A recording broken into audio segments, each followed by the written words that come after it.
What is generally healthy may not work for all individuals.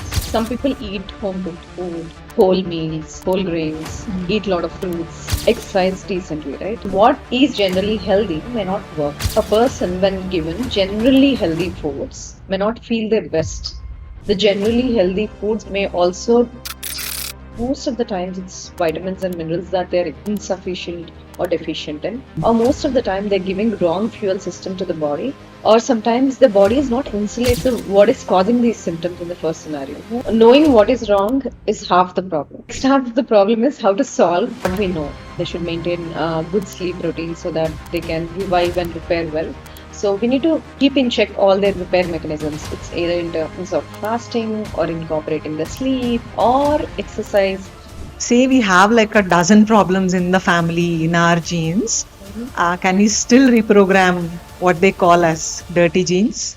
I hear this often in my clinical consults, Can two people who are following the same diet, sleeping at the same time, almost following the same kind of exercise routine, age very differently or their health could be very different? we often see this in siblings who are born in the same home, eat home food, exercise more or less in a similar fashion. But still, how a body perceives what they're eating, how they're eating, their stress levels, and their exercise, how the body reacts to it is very different. Yeah. It's basically, though you're giving same fuel to both the bodies, it depends on how it's processing it. It's always giving food is not equal to getting energy. Mm. The people who often complain they eat food and often feel tired. They Mm. still sleep well.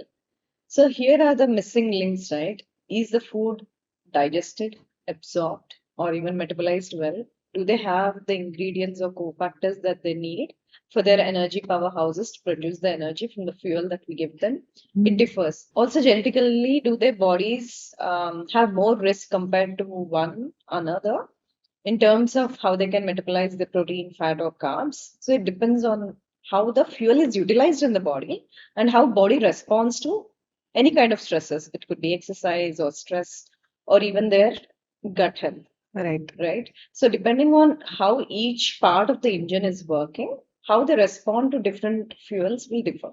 Even if they have like a very similar genetic makeup, in this case, we're talking about siblings, right? But still, you're saying it's similar genetic makeup, not the same genetic makeup. Right. Similar is very different from being same, right? Yeah. So yes, body can react very differently because there are a lot of complex intricacies in the bodies as to what cofactors are required, what vitamins and minerals are deficient or insufficient, how the gut is processing the food. Right. Are they more protein predominant or fat predominant? So it depends on how body will react to it. For example, some individuals can have genetic mutations towards how they process the fats. So in that scenario, if two people are given same form of fat to the body, they may not utilize it in a same way, right? Right. So it depends on how body responds to it, depending on what engines they have, what cofactors they have, what is missing in their body. So that's the reason to individuals can respond very differently to similar meal patterns or similar exercise patterns. Okay. So we often hear from a lot of clients saying that I eat well, I eat clean, I do like relatively, I exercise well, I sleep well, but still I'm not feeling my best. Something is still off. It doesn't fall under any disease category, but I'm still not feeling my best. So what could be the missing piece here in such scenarios? What is generally healthy may not work for all individuals, right? Some people eat home cooked food, whole meals, whole grains, eat a lot of fruits, exercise decently, right? This is generally healthy. When we talk, a person has these habits, these are generally healthy habits, right? People should feel fantastic if they're doing this. But not everybody feels their best. They still have some symptoms like feeling groggy or indigestion issues or some belly fat or having Fatigue. insulin resistance Yeah. and fatigue, right? Yeah. So what is generally healthy may not work. Why? Because a person could be having hidden insulin resistance. A person could be having fatty liver. a person may not be metabolizing or using glucose well for the fuel because they're missing some cofactors like B vitamins, for example, or missing links such as magnesium deficiency, for example. So that's the reason why a person, when given generally healthy foods, may not feel their best because their gut could be using the food for something else.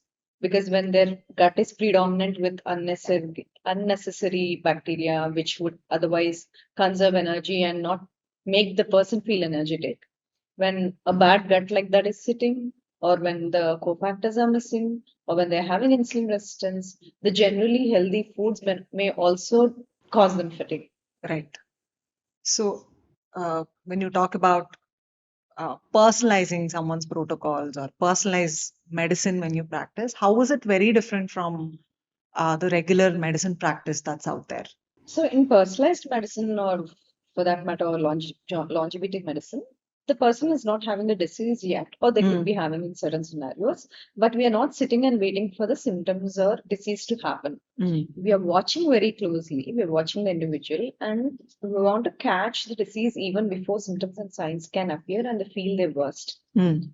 So, we are precisely predicting something, personalizing so that we can prevent a disease from happening in the first case. Right. That is the difference. And number two, a lot of the times people feel of either feeling fatigued or feeling groggy or not feeling very satisfied or content with what they are doing or feeling depressed. A lot of these things do appear even before a disease can appear. So, what is causing these symptoms in the first scenario? Most of the times, it's vitamins and minerals that they're insufficient or deficient in, or most of the time, they're giving wrong fuel system to the body. For example, it's like pouring petrol into a diesel car, or sometimes the body is not insulated enough. For that, by insulation, I mean, see, brain and body should be insulated so that can prevent a disease.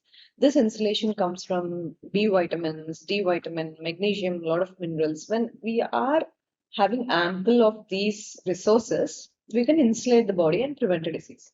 So it's important we can have optimal health when we have optimized all our mineral and vitamin ratios, and we have our detox systems very much equipped so that we can see we are all exposed to environments, right? So though we both are born with very similar genetic makeup, and we both are siblings born in the same family and have been eating same food since the childhood, but we are living in different cities. Our lifestyles are different. We would end up differently. One might have diabetes very early in their life, other can prevent diabetes. Okay. So it depends on how we utilize even healthy foods for different scenarios. If Okay. one is having insulin resistance, same food will work for them, same food will work against us, right? Right. So though there are a lot of healthy foods in nature out there, but some things are suitable when your system is running in a certain way. Same foods can act against us. Okay. So it depends on your gut, it depends on your mood, it depends on your vitamins and minerals, it depends on your hormones, etc. Okay. And before personalizing any plan for someone, what all systems are essential to be like measured or checked before personalizing something for a specific individual? Even before we reach to blood biomarkers or urine biomarkers, let's look at something which is very non-invasive. If you look at very non-invasively, how do we assess a person's health? Okay, there are vitamins, there are vitals, for example, their pulse rate, their blood pressure, and their body mass index, which we have been using for years now. But what does body mass index tell us? Like if their weight is appropriate to their height, nothing else. It doesn't help us understand what is their metabolic health. Do they have more fat distribution in abnormal areas in the body? We can understand none of it. So we have to look little deeper, though it's non-invasive. We can look at waist to hip ratios. A person having higher waist to hip ratio very early in their life, it gives us some clues about their metabolic health, some clues about them harboring fat in inappropriate areas. That also give us clues that they're moving into insulin resistance, that they could be having some risk for fatty liver disease. In future, they could have a risk for cardiometabolic disease as well. So apart from basic vitals, we also look into waist to hip ratios. And beyond that, beyond non-invasive, when we look at little more invasive, like blood biomarkers or urine biomarkers, yes, we do test for, generally also we do test for all the organ systems in the body. But what could be missing are little more in depth. Like, for example, how is their methylation happening? Is there any risk for inflammation? Are there any metabolism markers that are either available in the blood or urine which are indicating that the person is not using the fuel in the body, and in fact, the person is not deriving any energy out of it? So we can look at metabolic markers in both blood and urine to understand their liver health. Are they detoxing well? We can understand if their muscle is getting enough resources. For example, are they utilizing enough protein from the food? Are they even getting enough protein in the food? Or how is the body insulation system? Like, for example, B vitamins or C vitamin. How is the gut health? Is there a good balance in the gut microbiome? Right. So that it will do something good for us back once, if we feed it well. So these are the different things we can find out apart from basic all the regular organ system. We can look into inflammation, methylation, all the vitamins. Is there good digestion and absorption happening at the level of the gut? Are we making good neurotransmitters? Right. Are we feeling calm, composed, happy, or are we feeling deprived, depressed, discontent? So yeah, we can look at all of these when we go a little invasively into the blood biomarkers. Got it. And what role does genetic testing play in personalizing someone's health roadmap? Okay.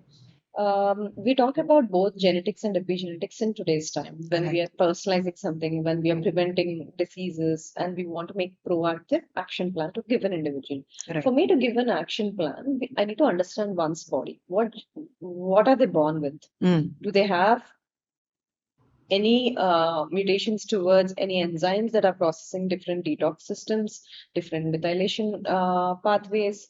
How is the body handling fats? How is the metabolism towards various macronutrients that we give them?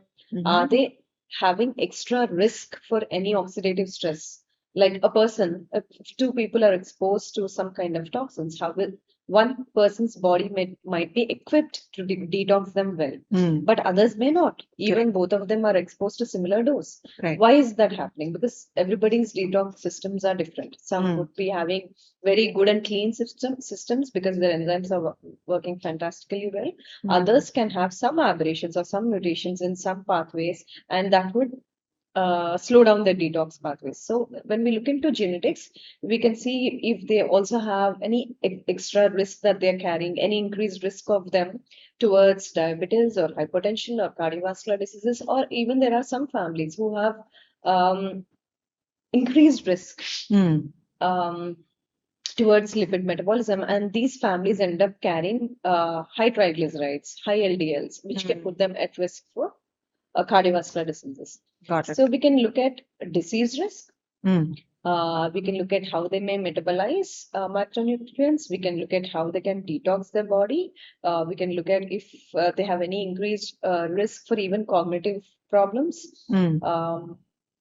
Yeah, these are the different things that we can look at and makes and methylation very crucial and important part of it, because there are a bunch of individuals whose methylation patterns are off because of their problems that they're born with. For example, it could be MTHFR or MTRR or MTR or ACHY or VHMP. If any of these genes carry some problem, they don't methylate well. What is methylation? It is a process to keep our genes protected from any disease risk. It is also a process which can reduce a person's risk of cardiovascular diseases or even mental health problems, etc. So we often see this people who have high cardiometabolic diseases in the family, who have mental health issues in the family, who have depressive disorders in these families. Their methylation most of the time could be a problem. So we need to look little deeply. So that's why when we order blood tests, when we do blood tests, we'll go a little beyond basics. That is when we look into homocysteine, or we may look into apolipoprotein little a, or we may look into ApoB. So these are the different clues that we can understand how their bodies are made of, what they are made for. And then we can design a plan. So that is genetics part of it. That's interesting. In genetics, can you share us some examples where it was surprising for you as well, where the epigenetics had like some different correlations with genetics, and you had to change their plan just because you found something in their genetic reports. Are there any interesting examples? Okay, let's take an example of a 43-year-old male who had very early onset of triple vessel disease, which is atherosclerotic heart disease. And both his parents did not have this risk very early in their life at all. They only had a mild increase in risk for diabetes in mother when she crossed 55 years. But this Okay. person at the age of 43 ending up with a triple vessel disease, that too in a general screening, we had to find reasons why. Why him? Yeah. Right. And this person has good lifestyle, no risky lifestyle behaviors were visible. This person ate decently well, Yeah. mostly food in moderation. Mm. Then why him? Yeah. So we had to look little deep into both epigenetics and genetics as well. Of course, he had multiple deficiencies, folate, vitamin B12, etc. Homocysteine was way too high. His methylation was a problem. There was a disease risk because of the gene aberration in MTRR, which would put him at increased risk for high homocysteine levels. And also this client response to oxidative stress was bad. Okay. That means when this person is exposed to any kind of behaviors which can trigger reactive oxygen species, for example, it could be any kind of fried foods or deep fried foods, charred foods, or even toxins, or even any kind of radiation, how this person responds is different. This was found because like a genetic test was done. Yeah, This was found this on the was genetic. this was our effort to find out why is he having an increased risk for this disease, Got it. despite having a very decent lifestyle. Got it. Yeah. So when the response to oxidative stress is bad, when there's a problem in methylation pattern, also is carrying the risky genes for cardiometabolic disease, this person will be put at increased problems or early onset atherosclerotic disease, etc. Now, what is the plan of action? Plan of action is to give more methylated vitamins. By more, I mean, say, optimize methylation profile by giving methylated vitamins so that we wouldn't end up with high homocysteine, and high homocysteine increasing the risk again. Reducing the inflammation as much as possible, maintaining a good balance of omega-3 to omega-6 ratios. For example, having a good ratio of EPA to AA. When we say EPA, it's omega-3 fatty acids. When we say arachidonic acid, it is a omega-6 fatty acid. Most of the time, South Indians have very high omega-6 to 3 ratios. When this is there, their ability to keep body, when omega-6 to 3 ratios are high, that carry an increased risk for any kind of inflammatory pathologies in the body. Okay. So that could be at the vascular level, that could be at the brain level. These people can have more neuroinflammation, they may have more vascular inflammation. So that they could have atherosclerosis either near to the heart or near to the brain. So these things can happen. Right. One more question is, say we find out about like a lot of risks like after testing, right? It can be like scary. How much of it is manageable or preventable with personalized medicine? See, knowing what is wrong is half the problem. Next half of the problem is how to solve Yeah. what we know. What actionable insights do we have to take? Now we have answers for the next question or next half of the problem. Yeah. There are a lot of things that we know will work well for individuals who carry very high risk for any cancer in the family or any high risk of cardiometabolic diseases in the family. These are certain list of things that these people should be doing. Okay. They should incorporate strategically fasting into their lifestyle routines.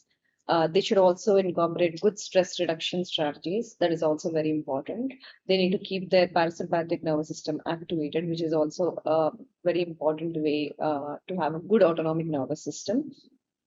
And these are the individuals who should keep their methylation in check, who should keep their inflammation in check.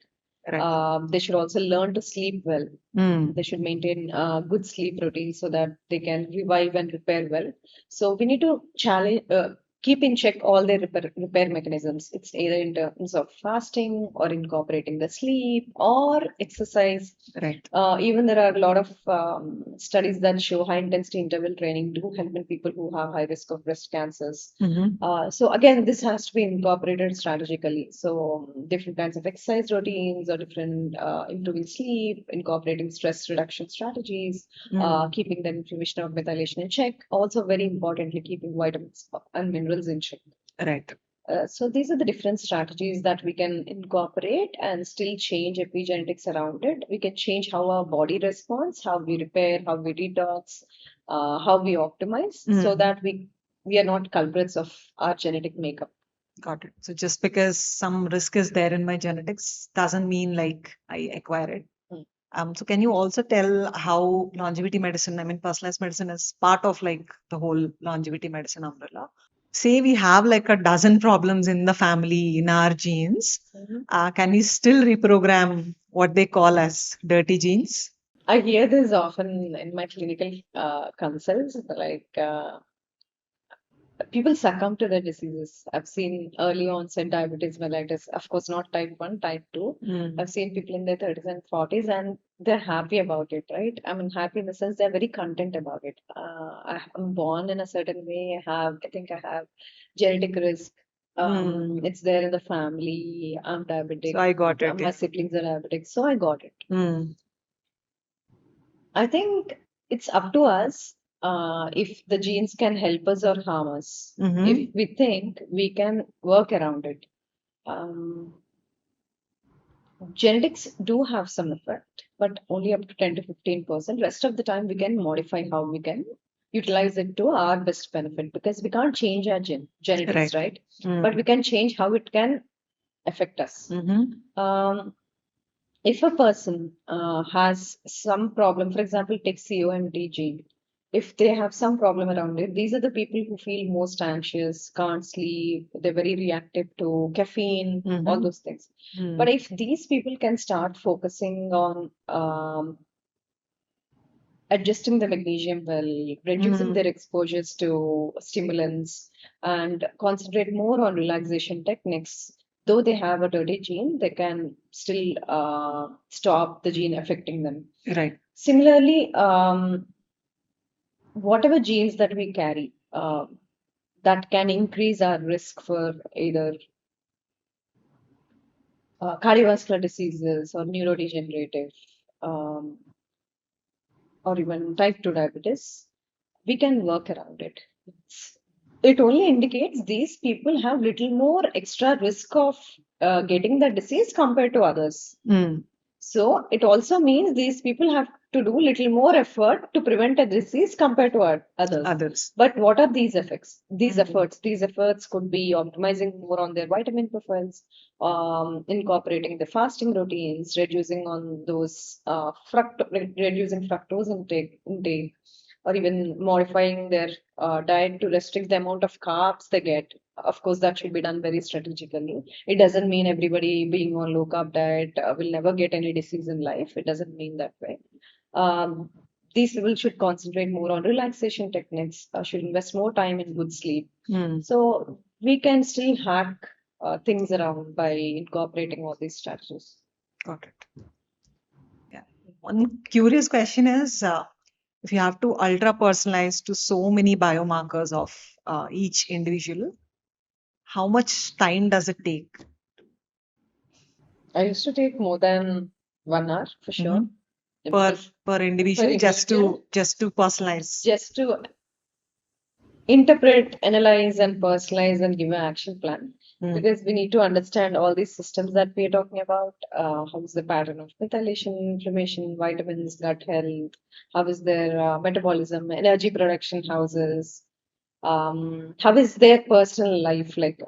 What were they doing to their body so that this current profile that they're showing me, like this is their blood work, this is their gut microbiome work, etc., etc. What has impacted or influenced to see those results? So I have to interpret, analyze, make connections. to see the patterns, so that we can give them a personalized action plan on how to optimize. Of course, it doesn't happen in one single time, right? Like I give these are the list of to-dos. You start doing all of these, and next minute you'll start doing well. It doesn't Right. work like that. Right. If a person has more than 2 or 3 problems, we should start fixing one after the other.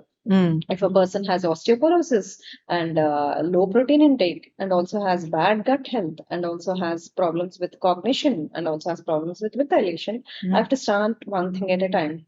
What is more risky? What I need to prioritize. Okay, what is more risky for them? I need to fix the methylation first, work on the gut so that I can improve the protein intake. Then, if protein intake is improved, is it digesting or absorbing well? Then I have to work on digestion absorption, and Right. then the nutrient absorption begins. But we can't wait till nutrient absorption can happen by its own. So we have to start fixing things first. If supplementation can reduce the risk of their disease, then we'll start with supplements. Then focus on gut. After that, we have to work on their muscle and bone optimization. So we need to It's a long strategize, journey. and it's a long journey, and we have to fix one block at a time so Mm. that we can keep unlocking the benefits. If personalized medicine is so powerful and it can create like real impact, why is it still not like mainstream? Personalized medicine is very time taking, both for the participant and for the doctor, for the user and the doctor. It's Both very of them don't have participatory. time. It's very participatory kind of a model. Both Yeah. of them should give equal time to create an action plan that works for the client, right? Mm. So that kind of a participatory model takes time, consumes time. So doctor should also invest in it, and client also should invest in it. So Okay. it's very investment action plan. So it's a strategic investment plan. So I think that's the reason why it's not mainstream yet, because it will consume a lot of time. Because we also need to give time for sick care, people who are falling, people who are suffering with end-stage diseases or very symptomatic diseases, right? So sick care also needs time. So there are very few scenarios, situations, hospitals or clinics where some doctors take so much time to invest in the clients. So that's What the could reason. change it to, in order for personalized medicine to reach more masses? What do you think, infrastructure-wise, or what will change in What the should future? change is the awareness in the individual that they need not succumb to diseases. They also have primary responsibility of preventing a disease. So everybody should take that primary responsibility in preventing disease from primordial, like from their home. They can start changes from their home so that they can prevent diseases and reduce the burden of healthcare system so Yeah. that sick care treatment can reduce. If Reduce. sick care treatment can reduce, most of the doctors will have time in Right. investing to give more personalized actions. So I think it falls on general population to start taking action from their home. What is one standard health advice which can backfire if it is not personalized? Eat more fruits, eat more whole grains. Okay. Why should someone not eat fruits and how it can backfire? What if the person is having insulin resistance? What if the person's gut is in a way that you're feeding the gut microbiome more and not your body at all, and you're not nourishing your body? What if metabolically you're not flexible and you end up increasing your risk for diabetes? So I often hear this advice. What generally applies as healthy may not work for certain individuals, because what applies to general health, general guidelines may not always apply to a person, because it depends on their genes like FTO, PPARG, it depends on their metabolic flexibility, it depends on their insulin levels. So that's the reason why I feel general health advice may not always work for everyone. Got it. We try to simplify most complex topics into very actionable steps so that you can prevent diseases and live a long, healthy life. For more such informational videos, please subscribe to PMX Health.